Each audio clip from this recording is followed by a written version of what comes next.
Today I'm reacting to your wrestling hot takes. Hot Takes is a weekly video series where I give you all a platform to be able to voice your thoughts, whether they're good or bad, about the current state of professional wrestling. And I do have a very important question for you that will help me determine the future of hot takes. Here's the situation. I typically ask for your hot take after every single episode of SmackDown, and in my brain, that made sense because that was the end of the WWE week because Raw, NXT, and SmackDown had already aired. However, what ends up happening is that 95% of the hot takes that get submitted end up being about that episode of SmackDown that just aired, and that makes sense considering SmackDown would be at the top of your mind. But that means that thoughts about Raw and NXT end up getting forgotten by that point. So what I'm considering is expanding hot takes to at least 2 times per week, where I would ask for your hot take after SmackDown and your hot takes after Raw. And I'd be willing to make that change right away, but I really need your feedback to see if this is a good idea or not. So please let me know down in the comments. It's really important that you as the viewer help me make this decision. And as always, don't forget to subscribe to this channel, ring that bell for notifications. If you're a wrestling fan, I am confident that you're going to fall in love with his YouTube channel because we always upload daily wrestling content. Oh, and if you do want to submit your hot take for the next hot takes video, make sure that you're following me on X. I ask for your hot take on there every single Friday after SmackDown, and maybe moving forward after every episode of Monday Night Raw as well. All right, let's read your stupid shit. SmackDown is Raw Summer 2023 levels of bad outside of the Bloodline and LA Knight. I have to agree with you to some degree here. I do think that SmackDown is on a bit of a low at the moment. It's certainly nowhere near as good as it was at this very same time last year. However, I want to add the caveat that even though these recent episodes of SmackDown haven't been particularly fantastic, it's still 1,000 times better than most episodes of SmackDown that we got throughout the 2010s. So if this is as bad as it gets for fans of Friday Night SmackDown, then we're still doing pretty good. I also used to have the mentality that if we just added a 3rd hour to SmackDown, that it would automatically fix all of SmackDown's problems and make it a better show. However, I don't really think that anymore, considering we have NXT, a 2-hour show that always feels complete. It always feels like the important storylines get that shine, even if it's just for a little while. So I know that the WWE is capable of putting together a cohesive 2-hour show, and they're not doing that with SmackDown, which makes me believe that the problem isn't timing, but instead it's actually booking in general. At the very least, the storylines of SmackDown just pale in comparison to the importance of the storylines over on Monday Night Raw. Raw right now has the fantastic storyline happening between Wyatt Sicks and Chad Gable, which is like the best thing going on right now in the mid card. We also have Damian Priest and Gunther really heating up. The storyline between CM Punk, Drew McIntyre, Seth Rollins, which is maybe the best thing going on in all of professional wrestling. And where Raw really just takes the lunch money away from SmackDown is the booking of the Women's World Championship compared to the Women's WWE Championship over on SmackDown. Because right now, Liv Morgan, Rhea Ripley, and Dominic Mysterio is must-watch TV. It's the thing that is getting the most views everywhere on social media. People are clamoring to see that storyline, but when I look at Nia Jax versus Bayley, there's nowhere near the same level of hype. So to me, the problem is generating importance and care to a lot of these storylines. Now, you did compare it to Raw in 2023, and part of the problem of Raw 2023 was that it felt like Groundhog Day throughout the entirety of the summer and the early fall, where it was always, hey, these 3 guys from Judgment Day will take on any one assortment of 5 baby faces where they'll make a 3-man tag team, and that'll be the main event. It felt like they did that for like 4 months. And I kind of feel like the last couple of weeks of SmackDown are starting to mirror that, especially with the Bloodline. You know, you mentioned that outside of the Bloodline, things aren't great, but I think the Bloodline right now is part of the problem. For like the last 3 consecutive weeks, it's been basically the same end to Friday Night SmackDown, and I feel like that's adding to this groundhog effect that we had in the summer of 2023 for Monday Night Raw. The LA Knight stuff with Logan Paul is fantastic, But part of the problem is that Logan Paul isn't always there. At the very least, I know that people don't love Sami Zayn right now, but he's there every single week to help build up hype for his match against Braun Breaker. So there's just a lot of moving pieces that are causing problems for SmackDown. I don't think that it's just because it's 2 hours long. Logan Paul should and will beat LA Knight at SummerSlam, holding it until the eventual Cena-Logan match and dropping it to Cena. Look, I get it, and I kind of like the idea of Cena beating Logan Paul for the United States Championship, but I feel like this would just do so much harm right now to LA Knight, a guy that is so popular regardless of the fact that he hasn't been able to win anything. The only guy that you can compare him to at the moment that has kind of like a parallel career, you know, a top babyface that can't seem to win any of the major singles accolades, is Jey Uso. So like, if you're being compared to like the most popular guy in the WWE, then that's a good thing. And I really think that there is a moment in time where you need to eventually pull the trigger, and SummerSlam for LA Knight, I really believe, is that moment. I get it. I think that Cena Logan Paul for the United States Championship is a perfect match.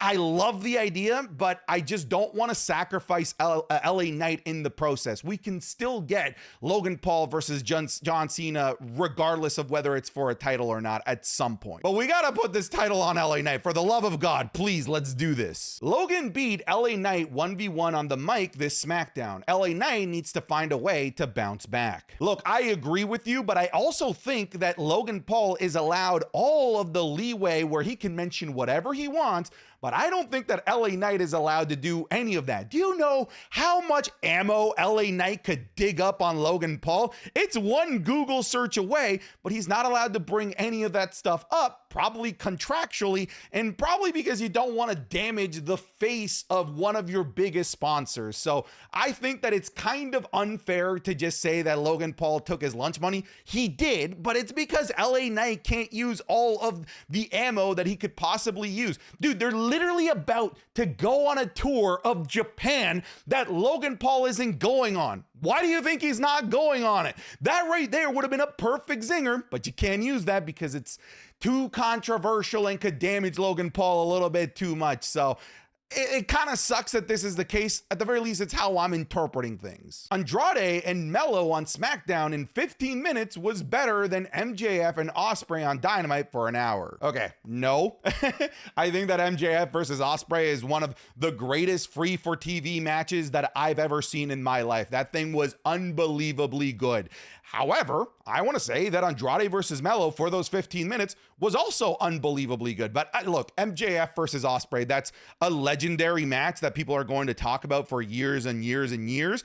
Andrade versus Melo, people will forget about it next week, but it's still a very, very good match, and a reason why we need to continue to showcase them more and more every single week of SmackDown. I believe this has been Mia Yim's best year with WWE so far. Her going back down to NXT for a little while has really transitioned onto the main roster and benefiting her big time. She's gotten more crowd reactions and has a part in the women's title feud between Nia and Bayley. I don't see anything that I could really poke holes in. I think that you're 100% right here. This has been the best year of Mia Yim. This is the most Mia Yim has been shown in front of us. She's gotten a lot of time down in NXT where she's putting on banger matches, and now we're seeing her on a more regular basis being involved in storylines with some of the women that are at the top of the mountain, like the Nia Jaxes of the world and Baileys of the world. So to me, that's a great thing. You know, the problem right now with Mia Yim, it's not her in-ring work, it's not her promos, it's just, in my opinion, her presentation. Her entrance theme, I like it as a song. I just don't think that it generates any sort of instant buzz or instant pop or instant recognition that Mia Yim is about to go out there and cook a 5-course meal. We need a new entrance theme for Mia Yim, for the love of God. No! No! No! No, you bitch, Triple H. You bitch. Great shot. Oh my God. Oh my. Oh my God. Oh my. Oh, there it is. Oh. Look at this.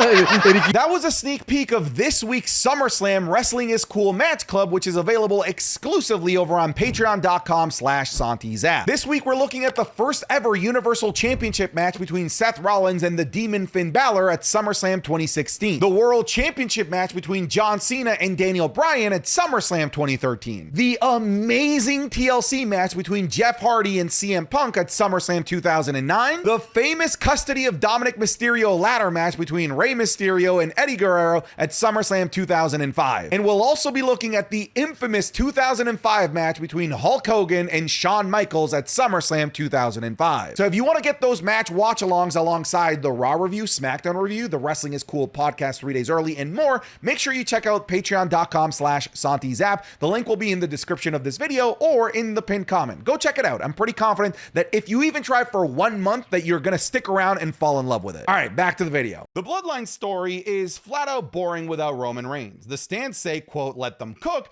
but them cooking is just announcing Roman is coming back to save the abomination we are experiencing with Temu Bloodline.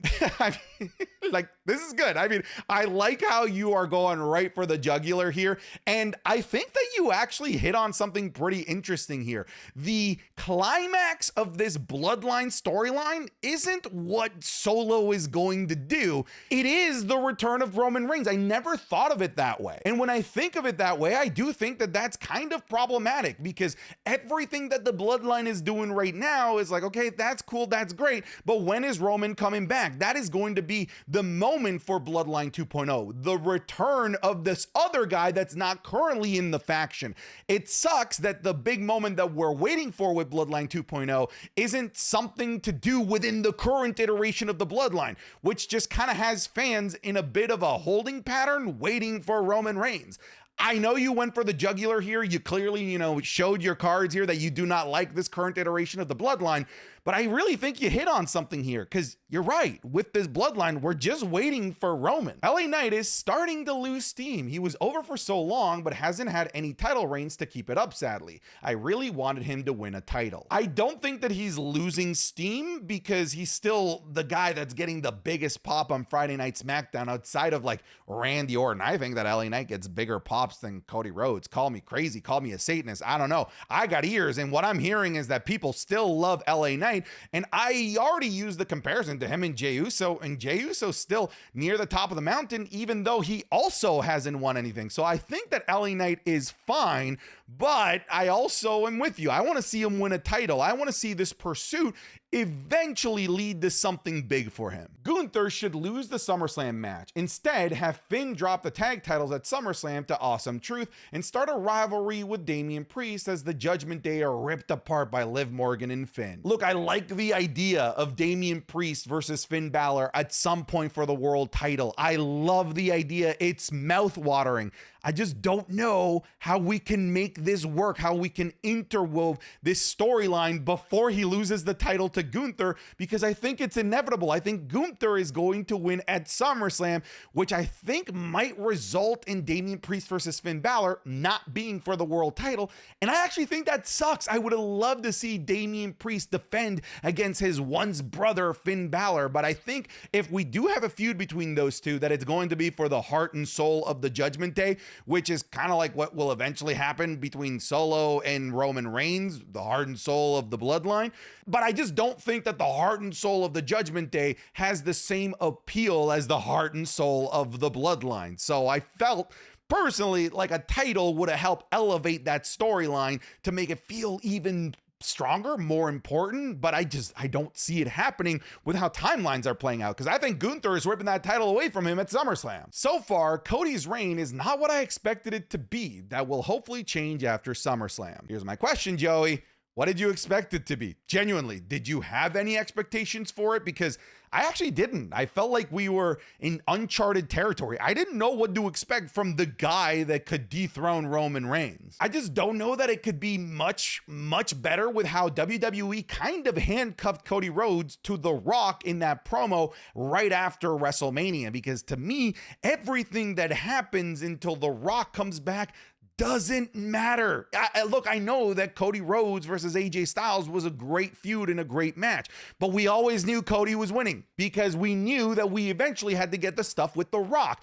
The great match against Logan Paul was a great match, but we always knew that Cody Rhodes was going to win until that stuff with The Rock happens. And the same thing here with Solo Sikoa. It's about, we're in a holding pattern, waiting for The Rock to give us the payoff to this thing that they teased right after WrestleMania. And anything that happens between now and then can be good, but I think it will be predictable. I think the only feud right now that Cody Rhodes could have that could actually have me questioning whether or not Cody could retain is Randy Orton. That's it. Bad Blood has the potential for being an amazing, quote, B-level PLE with all of the storylines currently going on. I agree. However, people are misconstruing, thinking that, hey, it's just going to be whatever happens after SummerSlam, we get a Bad Blood. It's not the PLE after SummerSlam. We still have Bash in Berlin. So there is quite a bit of time between everything that's going on right now that's going to get paid off at SummerSlam and Bad Blood. I do hope that a lot of these storylines, which I do believe that they have, will have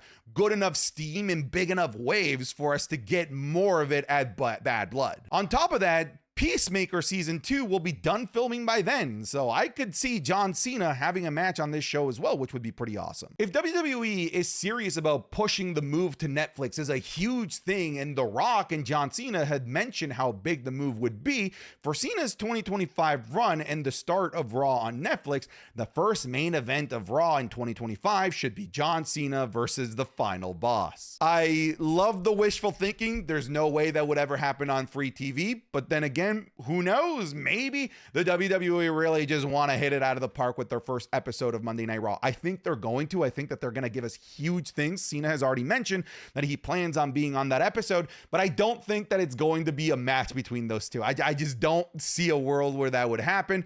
However, I do see a world where those two could cut a promo on each other on that first episode of Monday Night Raw, maybe setting up something big for them down the line. The Bloodline will win the tag titles before SummerSlam. Look, the Bloodline attacked DIY, and then now they're in this #1 contendership match that's scheduled for the next episode of Friday Night SmackDown.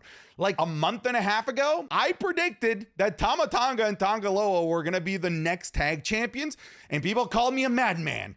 You know what usually happens when they call someone mad? It's usually because he's right. And I know that this is going to give me the script allegations, but you know what's going to happen next? You know, aside from the people being like, oh, you have the script, then you're going to have the most insufferable of you. The ones that go, that was obvious. We knew from the get-go that was going to happen. No, it fucking wasn't, okay? If it happens, I want my goddamn flowers. Jimmy Uso needs to return before Roman does. Jimmy can come back and help Cody and attack the Bloodline, but in a promo say that he wasn't doing it for Cody. Let Jimmy shine before Roman returns. I've been seeing this quite a bit, and you guys are just objectively right. Like, if Jimmy returns and then immediately, like a week later, Roman Reigns returns, Jimmy's return will be overshadowed. But I don't know that it's a bad thing that it gets overshadowed. It's not as if Jimmy's return is this monumental thing that we're waiting for, because we know that the monumental thing that we're waiting for is Roman Reigns. I actually don't hate the idea of Jimmy and Roman just returning together, and it wouldn't be the return of Jimmy and the return of Roman Reigns. It would mark the return of the original Bloodline. That way, Jimmy doesn't get overshadowed, because it was never about Jimmy in the first place. It was about the Bloodline. When the Cody and Randy feud actually starts up, we will not only get one of the best feuds in a very long time, but one of the most emotional feuds. Cody could go from saying, quote, Randy is family, Randy is my brother, to, quote, you were my brother, Randy, I loved you. Yeah, this is like the feud for Cody Rhodes, outside of course, what we already talked about, this inevitable feud with The Rock that they've already teased. It's the Randy feud. The Randy feud is WrestleMania worthy. If they're not going to give us Cody Rhodes versus The Rock at WrestleMania, I think not a consolation prize. The next also equally as good thing is the feud against Randy Orton. I think it's absolutely worthy of a WrestleMania match, and I would believe that Randy Orton could beat Cody Rhodes, which would add to the drama that we haven't been having in Cody Rhodes matches, because we've known all along that Cody's retaining. But in this, I could genuinely see Randy winning. The in-ring debut of the Wyatts is make or break, similar to how it was for Bray's final run. This match at SummerSlam has to be good. It can't just be a squash. I don't know that it's necessarily make or break. I do get what you're saying and what you said about Bray's final run, because that first match against LA Knight, the glow-in-the-dark match that they had that was sponsored by Mountain Dew, was just not it. It got Bray's final run started on not the best note, personally. And you do want to start with a high, and I think that when you have an in-ring performer of the caliber of Chad Gable and maybe the Creeds, you are going to get something good. I'm really optimistic here, but I also understand the pessimism here. The NXT TNA partnership is one of the best things going on in WWE presently. Not only is it like the best thing going on in WWE, dude, it's like what's making right now TNA must-watch TV as well, because I tune into every episode waiting for that NXT person to show up. It's so cool that we live in this world right now where there is just a portal that's open both ways. It's honestly such a treat to watch. I think NXT's next War Games match should be Team NXT versus Team TNA. It would be great for both companies to face each other, and it would be an instant classic. Also, let's bring War Games back to NXT. They haven't had it in a really long time because the main roster has taken it for Survivor Series in the last couple of years. But yeah, obviously this is like the way to go. I feel like Theory's window to turn face is closing. He has had multiple chances to do it, and making us wait even longer is just not cooking at this point. I get it. I'm also of the mind that I do want to see this Austin Theory heel turn, but I'm also very trusting of whatever Triple H is doing here, because it's not something that they've dropped. It's something that they continue to tease every single week, with people pointing out how it was Grayson Waller that did X, Y, or Z to Austin Theory. So it's not as if it feels like a drop storyline point. They are continuously giving us hints of it happening at some point, and because that's still the case, it means that it's still top of mind for creative. And if it's still top of mind for creative, then I'm on board. What will it take for you to oil up Santi? 1 million YouTube subscribers. I think that's fair. All right, folks, those are the hot takes for this week. Again, help me make a decision about hot takes moving forward in the comments like I asked you at the beginning. But that's it, folks. Bye. Get out of here.